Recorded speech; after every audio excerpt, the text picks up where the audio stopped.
crise, que ce soit du fait d'accidents naturels, de pandémies ou autres, pour assurer la continuité de l'activité, le télétravail peut être imposé.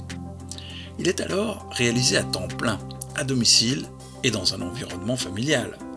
Sa mise en œuvre nécessite à minima un ordinateur, une bonne connexion, des accès aux logiciels professionnels ou à des logiciels utiles au télétravail.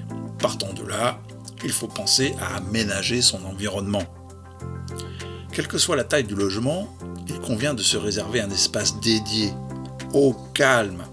N'hésitez pas à déplacer pour cela les meubles. Installez-vous le plus confortablement possible. Évitez cependant le canapé ou le lit. Préférez un bureau ou une table et une bonne chaise sur laquelle on peut réellement rester une journée sans problème. Et dans la mesure du possible, prévoyez des espaces de rangement pour vos dossiers. Prenez le temps de vous adapter à cette nouvelle façon de travailler, ainsi qu'à vos nouveaux outils.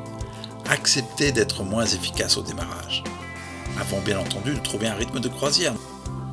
N'oubliez pas de procéder à des sauvegardes de votre travail.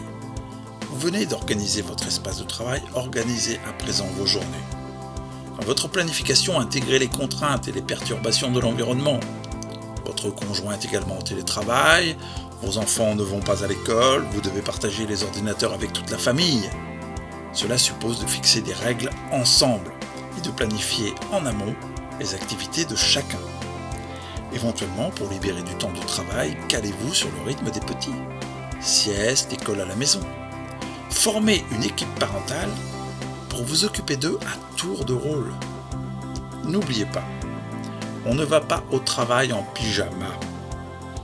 Il est important de recréer des routines. Se laver, s'habiller, respecter des horaires. Bref, commencez sa journée comme si on allait au travail. Dans votre planning quotidien, instaurez des plages d'isolement pour vous concentrer à 100% et réaliser les travaux de fond. Définissez et précisez à votre entourage, conjoint, collaborateurs, enfants, amis, les périodes pendant lesquelles vous serez disponible pour eux.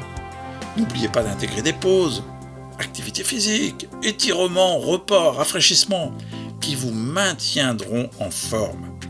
Acceptez que les autres aussi soient moins efficaces au démarrage. Il faut savoir être patient.